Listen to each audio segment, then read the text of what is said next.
as Israel prepares for an invasion into Lebanon, Hezbollah is preparing and regrouping, reorganizing, and finding any help they can get in order to sustain a long attack of Israel. And this war might be very long when it starts. Is a great northern war about to erupt between Israel and Hezbollah? And does that hinge on what happens to the south and a possible ceasefire between Israel and Hamas? Joining us now from Jerusalem to break it down is our TBN Israel correspondent, Yair Pinto. Yair, great to have you with us, as always. Hey, we had yet another Hezbollah barrage against northern Israel earlier today. This has gone on now for nearly a year, Yair. Do you believe Israel's leaders have finally reached the point where they're ready to act decisively against Hezbollah and neutralize this threat? Well, Eric, the IDF is prepared for an attack against Hezbollah at any moment. The IDF Chief of Staff announced that the forces in the north are ready within minutes once the green light will be given to them, and all the reserve units are able to rally and unite to the cause within 24 hours.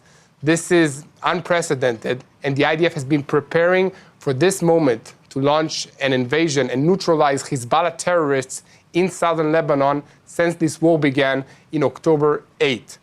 But the question now remains if the political leaders of Israel are willing to diversify the attention and the military presence from the Gaza Strip into the north of Israel. And that's a situation and an answer that only maybe the United States and Prime Minister Netanyahu have an answer for. Yeah, Yair, how much does the timing of an offensive in the north hinge on what's happening in the south? Look, those ceasefire talks continue, Hamas and Israel, and it seems unlikely right now that's going to happen. But if the ceasefire talks completely unravel, does that make an offensive in the north against Hezbollah more likely? Yes, Eric. So the situation in the south now is like this. The IDF found additional materials and actually a laptop that might have been belonging to Yahya Sinwar, the leader of Hamas. And in this laptop, the IDF found instructions of how to wage a psychological warfare against the people of Israel, and basically to create diversion and separate the people of Israel in this time using the hostages as this force of deception and creating these protests against the government in Israel. This is what Hamas wants. Hamas does not want a ceasefire. They do not want to release the Israeli hostages because that's their only card that they have and their only chance and hope in surviving this war. But if negotiations is off the table, then the IDF will be able to act strongly within the Gaza Strip to completely neutralize Hamas and then focus on neutralizing Hezbollah in the north and bringing back all of our residents. I'm talking about more than 60,000 Israelis that are now refugees in their own countries. So bringing back all of these residents back to their houses on the border with Lebanon, that will be the priority for Israel and for the IDF. And this all is standing on the balance if there will be a chance for a ceasefire or not. Yeah. Yair, we talk about that northern war. We've got Lebanon, of course, Hezbollah's main power base, but Syria right next door. Look, we saw another major airstrike overnight targeting Iranian military sites, perhaps even an Iranian chemical weapons lab. Could you talk about the role Syria may play? Iran and Hezbollah are obviously there as well. What role would Syria play in a coming northern war between Israel and Iran and its proxies? Well, Eric, Israel has been preparing for a long war against Hezbollah, but Hezbollah and all the Iranian axis and all the Iranian militias in Syria, in Iraq, in Syria, are also preparing for a long battle against the Jewish state. Okay, so Hezbollah is making friends. They are reaching out to their Iranian allies in Syria, preparing, transporting weapons, creating alliances against Israel. So as Israel prepares for an invasion into Lebanon, Hezbollah is preparing and regrouping, reorganizing, and finding any help they can get in order to sustain a long attack of Israel. And this war might be very long when it starts. Yeah, Yair, we've got that ring of fire, that Iranian-backed ring of fire, obviously Lebanon, Syria, Gaza, the Houthis in Yemen, Iraq as well. But the head of the snake, the Iranian regime, resides in Tehran. Now, the regime is still breathing threats of revenge against Israel over the death of Ismail Haniyeh last month, but they haven't struck yet. Yair, what's the latest on what you're hearing about a possible Iranian attack, revenge attack, in their words, against Israel? Is that still imminent, or is that something that may be more down the line? It's still imminent. The Iranians are still threatening a response, an attack against Israel, against Israelis, against Jewish people. So it's not clear if the attack will be a direct attack from Iran, or it will be an assassination attack against Israeli diplomats, against Jewish installations all over the world. Can be Jewish synagogues, can be diplomatic facilities of Israel around the world, or it can be an attack using the proxies, either the Houthis, either Iraqi militias in Iraq, in Syria, or Hezbollah. Using Hezbollah is the number one weapon that Iran has. They have the most amount of missiles, direct missiles, that can cause a massive damage in the Jewish state. So that is still the number one option that Iran has in order to cause massive damage to Israel. So the Israeli intelligence officials and the establishment of the defense of Israel are preparing for an Iranian response through Hezbollah. That's still the number one danger to the Jewish state. It's an issue that has vexed presidents and prime ministers for decades. Is a two-state solution the only way to establish lasting peace between Israel and the Palestinians, or is there another way, one that both is common sense and biblical? Former U.S. Ambassador to Israel David Friedman has written a best-selling new book called One Jewish State, arguing exactly that, and he joins us now. Ambassador, always great to see you. Hey, you write in the book that a two-state solution, a Palestinian state with eastern Jerusalem as its capital, is an absolute non-starter, especially since October 7th. What does the one Jewish state answer look like? Well, Eric, thanks for having me. It's great to be with you. And look, the one Jewish state, if you will, once you accept the reality that there can't be a Palestinian state, and you have to accept that reality if your eyes are open, right? Israel left Gaza 18 years ago. Hasn't been a Jew living there, hasn't been a soldier with boots on the ground there in 18 years. Palestinians were given full autonomy, beautiful territory, beachfront property, western-facing Mediterranean, billions of dollars from the UN, from Europe, from the Gulf countries, and unfortunately from America as well. What did they do with the money? Did they build schools, hospitals?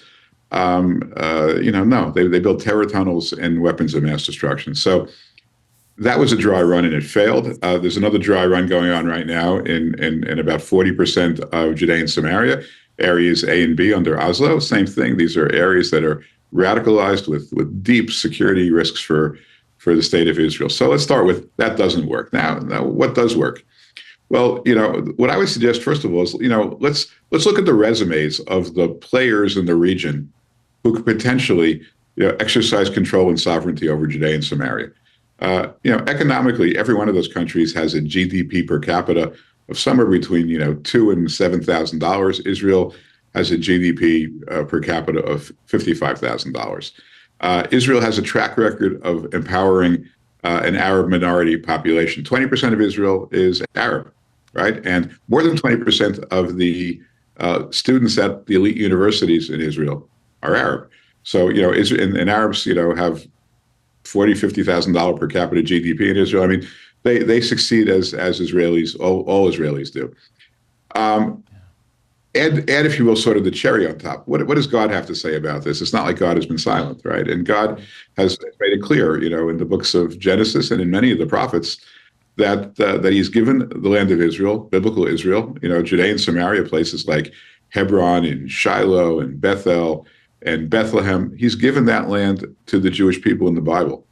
So, whether you look at it from a perspective of faith, from a perspective of national security, from a perspective of economics and human rights, the only country that have the ability, the skill, the will the know-how to manage, if you will, Judea and Samaria, including the Palestinian population, to bring their standard of living up to that of Arabs in the state of Israel, is the state of Israel, and that's the alternative, which is sort of, as you said, common sense, but not even discussed right now in polite company. Yeah, and Ambassador, you write in the book, again, folks, it's called One Jewish State. You can pick it up now wherever books are sold. You said that October 7th, the massacre perpetrated by Hamas brought basically absolute clarity to the situation, yet the world, much of the world, seems to continue to bang its head against the wall and demand the two-state solution, even though, as you lay out, the Palestinians clearly are not ready for that. When you worked under President Trump, he took a different approach. Tell us about how he viewed the conflict and why he decided to go outside the box and pretty much abandon that two-state narrative. Well, look, I mean, President Trump, observed two things, very quickly. Number one, we were giving a ton of money to UNRWA, the United Nations Relief Workers Agency in Gaza. It's a single-purpose organization designed to help fund humanitarian needs in Gaza.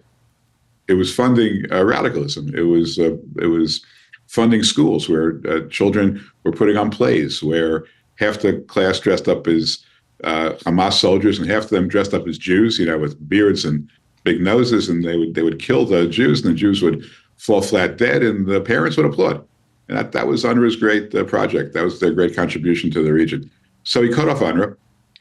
He also saw that the Palestinian Authority was paying terrorists stipends, pensions, to terrorize and murder Jewish people. The Pay for Slay program. And he said, "Well, why am I paying for that?" And so he attempted to hold the Palestinians accountable, and I think they were becoming more accountable until Biden came in and he turned on all the money back in again to UNRWA, to the PA, and worst of all, he more than doubled the GDP of Iran by not enforcing sanctions. So there's been a failure, other than Trump, Democrats and Republicans alike. There's been a failure to hold the Palestinians accountable. There was that famous curse of low expectations that no one seeks to impose upon the Palestinians any obligation to lead a more peaceful, cooperative existence. And so they don't. Ambassador, does a lot of this hinge on, frankly, who wins the election here in November in the United States? President Trump seems obviously that he would be a lot more amenable to what you're laying out in the book. The Harris-Walz administration doesn't seem to be as keen on that plan. How much does a U.S. election hinge on the future plans that you lay out, or potential plans that you lay out and proposals in the book? Well, look, the Democratic Party for years has been, I say that the two-state solution is part of the mother's milk of the Democratic Party. They're hooked on it. They're absolutely hooked on it. And it's a shame because it's stale thinking, it's dangerous thinking, and they don't bear the consequences of being wrong. Israel does, and there's really no margin of error to be wrong. So, of course, in a Democratic administration, these ideas really go nowhere, which is a shame, by the way, because they're the best outcome, not just for Israel, but for all the inhabitants of the region. Republicans are far more open-minded. They understand the incredible danger of a Palestinian state, which will be a terror state, a platform for terror, every bit as dangerous as what Gaza turned into on the other side of the country. So it makes a big difference who's in the White House. It also is important for Israel, and I say this candidly. Israel needs to begin a national discussion about how to implement this idea. I think most Israelis would never give away their biblical homeland, especially to a bunch of terrorists. But because Israel is, as they say, sort of drinking water through a fire hose, it's got so many issues and so many challenges every day. They're not really taking this kind of this is a long-term approach that has to be adopted, but only with some thought and discussion and developing a consensus, and they haven't had the time to do it. So I'm also encouraging Israel at the same time to take up this issue, take it up in a serious way, not rush to get, 61 seats in the Knesset and through a narrow majority push it through, but really, reach out to the population, have a referendum over at some point, And I think we'll get to the right outcome. And I think that's really the way to achieve this. Yeah, Ambassador, just relentless pressure on Israel, in particular, obviously, Prime Minister Netanyahu from the world, from the current U.S. administration as well. Hey, you talk about Judea and Samaria. The world knows it as the West Bank, but the Bible calls it Judea and Samaria. And Ambassador, as you said, that is the biblical heartland. And yet, as part of a two-state solution, hundreds of thousands of Israelis living there in Judea and Samaria would potentially have to uproot their homes. Tell us why Judea and Samaria is so indispensable to the Jewish state on so many levels. Well, I think it's indispensable to the people of the Christian faith as well. I mean, Judea and Samaria is the homeland, certainly of the Old Testament and to some extent the New Testament, of which I'm not an expert, but certainly, Jesus traveled from Nazareth in the north down to the temple. Those were some of his most momentous experiences, which he recounts in the New Testament. But the Old Testament, of which I'm far more fluent. I mean, this is the land that is part of the biblical covenant that God made with Abraham and again with Isaac and again with Jacob. This is the place where the prophets preached and the kings ruled. King David and King Solomon ruled from Jerusalem, which was the capital of Judea, the capital of the entire kingdom of Israel for a period of time. Jewish people are called Jews because they come from Judea. This is biblical Israel. If you really want to talk about the entitlement and the right and the legacy of the Jewish people going back 3,000 years, it's to this land. This is the high ground. These are the mountains. This is where the Jewish people were able to live and defend themselves against their enemies that were often, along the coast, invaders along the coast. So, if Israel is to be the land of the Bible, as people assume it is, who don't look into it carefully enough, if Israel is really to be the land of the Bible, it must include Judea and Samaria. Well said, Ambassador. About 30 seconds left. What can Christians do to advance this plan that you're laying out and to stand with Israel? Well, of course, Christians should pray for Israel. Christians should come and visit Israel.